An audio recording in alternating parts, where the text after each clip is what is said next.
မင်္ဂလာပေါင်းနဲ့ပြည်ဆောင်ကြပါစေရှင်။ဆီယာမရှတိကပါ။မြန်မာတက္ကရာ1988ခုနှစ်အတာကူပြောင်းချိန်မှာချစ်ခင်ရတဲ့အင်္ဂါသားသမီးများအားလုံးဒေါသအပူတွေငြိမ်းအေးပြီးတော့စစ်သူရေကောင်တူလို့ရဲရင်ပြတ်သားတဲ့အောင်မြင်မှုတွေကိုပိုင်ဆိုင်ကြပါစေလို့ဆီယာမကရှေ့ဦးစွာမေတ္တာပို့သလိုက်ပါတယ်။မြန်မာစကားပုံမှာဇွဲရှိလင်အောင်ပွဲခံကံပွင့်လင်ရွှေထီးဆန်းဆိုတဲ့အတိုင်းပဲဒီနှစ်သက်မှာအင်္ဂါသားသမီးတွေကမိမိတို့ရဲ့မလျှော့သောဇွဲလုံးလားကြောင့်ပဲမဖြစ်နိုင်ဘူးလို့ထင်ရတဲ့အခက်အခဲတွေကိုချော့ဖြတ်ပြီးတော့ထိတ်ဆုံးကိုရောက်ရှိမဲ့နေ့တစ်နေ့ဖြစ်ပါတယ်အခုဆီယာမကအပိုင်း၁၀ပိုင်းနဲ့အသေးစိတ်ဟောကြားပေးတော့မှာဖြစ်လို့အဆုံးထိနားဆင်ပေးပါရှင်အင်္ဂါသားသမီးတို့ရဲ့မွေးရပါပေါ့အချိန်ဝါရီတဘာဝတရားတွေကိုဆက်လက်ပြီးတော့ဟောပြောပေးပါမယ်သဘောတဘာဝပေါ့အချိန်ဝါနဲ့သဘောတဘာဝအကြောင်းမျိုးအင်္ဂါသားသမီးတွေဟောပြောပေးပါမယ်အင်္ဂါသားသမီးဆိုတာအင်္ဂါဂျူရဲ့စွမ်းရည်ကိုရရှိထားတဲ့သူတွေဖြစ်လို့မို့လို့ပြတ်သားတဲ့ရဲရင်နဲ့အလုပ်ကိုလည်းလက်တွေ့ကိုလုပ်ပြတတ်တဲ့သူတွေဖြစ်တယ်ဒါကြောင့်1388ခုနှစ်မှာတင့်ရဲ့ဒီထက်တန်နေတဲ့ဇွဲလုံးသားတွေကတင့်ဘဝကိုအရှိန်အဟုန်နဲ့တိုးတက်စေမယ်အင်ဂျင်စကြီးတွေဖြစ်လာပါလိမ့်မယ်ရှင်နောက်တစ်ခုကတော့တစ်နှစ်တာကံကြမ္မာအလားအလာလေးတွေကိုလည်းဟောပြောပြပါမယ်ဒီ1388ခုနှစ်မှာကန်ဆာအင်္ဂါသားသမီးတွေရဲ့ကန်ဆာတာဟာစက်တမီငိမ့်စီမဲ့အလှည့်အပြောင်းလေးတွေကြုံရပါမယ်အရင်ကကြုံခဲ့ရတဲ့အတိုက်ခံတွေအနှောက်အယှက်တွေစိတ်ညစ်စရာတွေဟာဒီနှစ်မှာအောင်ပွဲအဖြစ်ကိုပဲပြောင်းလဲသွားပါလိမ့်မယ်အထူးသဖြင့်တော့မိမိရဲ့လှုပ်ဆောင်ချက်တွေကိုအများအတိအမှတ်ပြုလာမယ်နှစ်လည်းဖြစ်ပါတယ်နောက်တစ်ကတော့အလုပ်ကိုင်းတဲ့စီးပွားရေးကံအကြောင်းကိုဟောပြောပြပါမယ်စီးပွားရေးမှာဓာတ်သွားထက်လင်အောင်ပွဲမြင်ဆိုတယ်လို့ပဲပြိုင်ဆိုင်မှုတွေကိုကြောဖြတ်ပြီးတော့အောင်မြင်မှုတွေရရှိပါလိမ့်မယ်အထူးသဖြင့်ဆောက်လုပ်ရေးလုပ်ငန်းကိုလုပ်ကိုင်နေတဲ့သူတွေ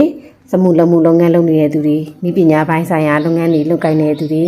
ကားနဲ့တန်တယ်လုပ်ငန်းတွေလုပ်ကိုင်နေတဲ့သူတွေကတော့ဒီ1388ခုနှစ်မှာအလုံးကိုအောင်မြင်ပါလိမ့်မယ်ဝန်ထမ်းတွေဖြစ်မယ်ဆိုလို့ရှိရင်အကြီးအကဲတွေရဲ့ယုံကြည်မှုရရှိပြီးတော့အရေးကြီးတဲ့တာဝန်တွေကိုလည်းလွှဲအပ်ခြင်းခံရပါလိမ့်မယ်နောက်တစ်ခုကတော့ငွေရေးကြီးနဲ့လက်လဘပေါ်လန်းမှုကြောင့်လည်းဆက်လက်ပြီးဟောပြောပေးပါမယ်ငွေကြီးကံမှာတော့ဒီအင်္ဂါသားသမီးတွေဟာလက်လဘပေါ်များမဲ့နှစ်ဖြစ်ပါတယ်မတင်မဲ့ဖဲနဲ့ပဲအလုပ်ကနေပြီးတော့အပိုစုကျွေးတွေအပိုစုကြီးရတာမျိုးတွေဒါမှမဟုတ်ရင်းနှီးမြှုပ်နှံမိမိတို့ရင်းနှီးမြှုပ်နှံလိုက်တဲ့ရင်းနှီးမြှုပ်နှံမှုတွေကနေပြီးတော့လည်းအကျိုးအမြတ်ရတာမျိုးတွေကြုံရဆုံးရနိုင်ပါတယ်ဒါပေမဲ့ငွေဝင်လာလို့ရှိရင်စက်ပစ္စည်းဝယ်တာဒါမှမဟုတ်ပြုပြင်တာမျိုးတွေမှာအသုံးဆွဲမြတ်တဲ့လို့မလို့သတိထားဖို့လိုအပ်ပါမယ်ရှင်အခုကတော့ချစ်ရင်းနဲ့အိမ်အောင်ရေးအကြောင်းလေးတွေလည်းဆရာမဟောပြောပေးပါမယ်အချစ်ရင်းမှာတော့မေတ္တာမီတော့အေးမြစီအောင်ဖျောက်ဆိုဒီလိုပဲစိတ်ဆိုးစိတ်ကောက်တာလေးတွေတော့ရှိနိုင်ပါတယ်အိမ်အောင်တွေအနေနဲ့ကလည်းအချင်းချင်းရှော့ပြီးချင်းဖြင့်တာယာမှုကိုတည်ဆောက်နိုင်ပါလိမ့်မယ်လူပြိုတွေအတွက်ကတော့စိတ်သက်တွေတက်ကြွပြီးတော့ပွင့်လင်းယူသားတဲ့ပူဇာရှင်မျိုးနဲ့စုံရကြုံရတတ်ပါတယ်စုံရကြုံရတတ်တဲ့ကံမျိုးတွေလည်းရှိနေပါတယ်နောက်ကတော့မိသားစုနဲ့လူမှုဆက်ဆံရေးပိုင်းလေးတွေကိုလည်းဆရာမဆက်လက်ပြီးဟောပြောပေးပါမယ်ဒီ1388ခုနှစ်မှာအင်္ဂါသားသမီးတွေရဲ့မိသားစုအတွင်းပိုင်းမှာကိုဟာပဲအားကိုးရဖြစ်နေတတ်ပါတယ်ဆွေမျိုးသားချင်းတွေရဲ့အခက်အခဲတွေကိုလည်းကိုညီပြီးတော့ဖြေရှင်းပေးရတတ်ပါတယ်လူမှုဆက်ဆံရေးပိုင်းမှာတော့မိမိရဲ့ပွင့်လင်းလွန်းတဲ့စကားသွားလာတွေကြောင့်ပေါ့နော်အထင်လွဲမခံရအောင်လို့တော့သတိထားပြီးတော့ပြောဆိုဖို့လိုအပ်ပါတယ်ရှင်အဲ့တော့ကျမ်းမာရေးနဲ့ BND ရဲ့ဒီကိုဟောပြောပေးပါမယ်1388ခုနှစ်မှာအပူလောင်တာဒါမှမဟုတ်ထိခိုက်ရှာနာဖြစ်တာတွေးတိုးတာတွေစတဲ့ယောဂါတွေကိုသတိထားပေးတင်ပါတယ်မီးလျှက်စစ်တွေဒါမှမဟုတ်ခြုံထက်တဲ့အရာဝတ္ထုတွေကြိုက်တွေတဲ့အခါမှာလည်းသတိထားစီတင်ပါတယ်ခီးသွားတဲ့အခါမှာလည်းကုန်းလန်းခီးကိုအထူးသတိထားပါရေမောင်းတဲ့အခါမှာလည်းစိတ်အေးထားဖို့လိုပါမယ်နောက်တစ်ခုကတော့ပညာရေးနဲ့အတတ်ပညာပိုင်းဆိုင်တဲ့ကိုယ်ရည်ကိုယ်သွေးမြင့်တင်မှုပိုင်းကိုဆရာမဟောပြောပေးပါမယ်လက်တွေ့အသုံးချတဲ့ပညာရေးတွေမှာဒီ1388ခုနှစ်မှာအင်္ဂါသားသမီးကထူးထူးခြားခြားကိုပဲထူးချွန်နေပါလိမ့်မယ်စက်မှုပညာရက်တွေဒါမှမဟုတ်အာကစားပညာတွေတိုက်စားနေတဲ့သူတွေဒါမှမဟုတ်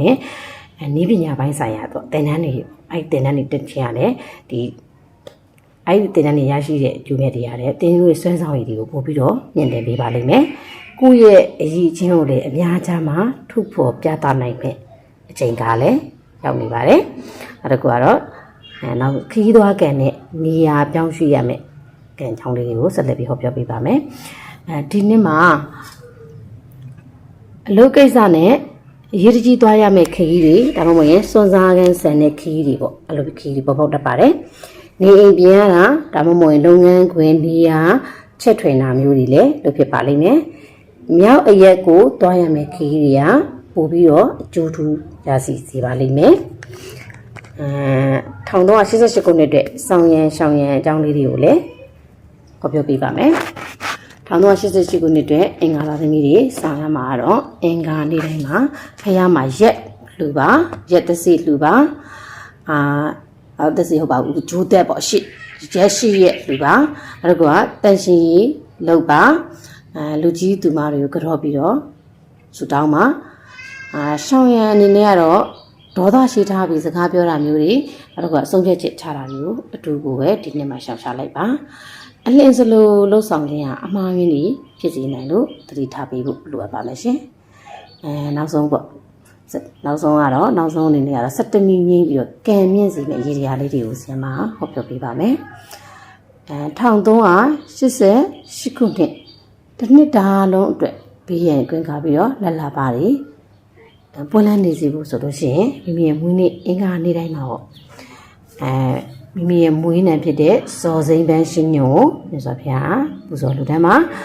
လာစဉ်လာတိုင်းမှာလည်းအသားဟင်းဒါနာပြုပါဒါမှမဟုတ်ရင်တရိษံလေးတွေကိုဒါနာပြုလိုက်ပါတွေးမွေးပါ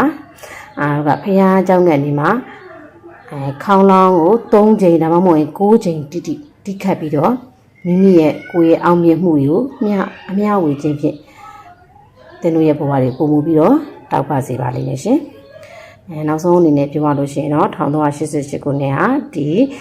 အင်္ဂါသားသမီးတွေအတွက်စိန်ခေါ်မှုတွေကြားကနေပြီးတော့ကိုပဲအောင်မြင်မှုရဲ့ထိတ်ဆုံးကိုပဲတက်လှမ်းနိုင်မယ်နေ့ဖြစ်ပါတယ်တတိရှိလည်းအောင်ပွဲခံဆိုတာကိုလည်းအမြဲတမ်းမိမိစိတ်ထဲမှာနှလုံးသွင်းထားပါတင်တို့ကအင်္ဂါဂျိုရဲ့သားသမီးတွေဖြစ်လို့မို့လို့တင်တို့ရဲ့ရဲရင်တဲ့စိတ်ထားကပဲတင်တို့အောင်မြင်မှုတွေစီပို့ဆောင်ပေးပါလိမ့်မယ်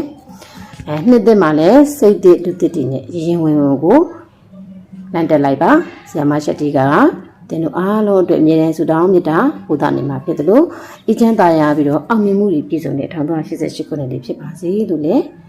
ထပ်မံပြီးဆုတောင်းပေးလိုက်ရပါတယ်အားလုံးပဲကိုယ်စိတ်နဲ့ပြကျမ်းမာချမ်းသာပြီးရင်တွေ့ကြကြပါစေဆရာမရဲ့ဗီဒီယိုဟောပြောချက်တွေကိုနှစ်သက်တယ်ဆိုလို့ရှိရင်ဒီ like and share လုပ်ပြီးတော့ subscribe လုပ်ပေးဖို့မမေ့ပါနဲ့နော်နောက်ထပ် post တန်လေးတွေမှာလည်းပြန်နေပြီးဆုံးတွေ့ကြမယ်နော်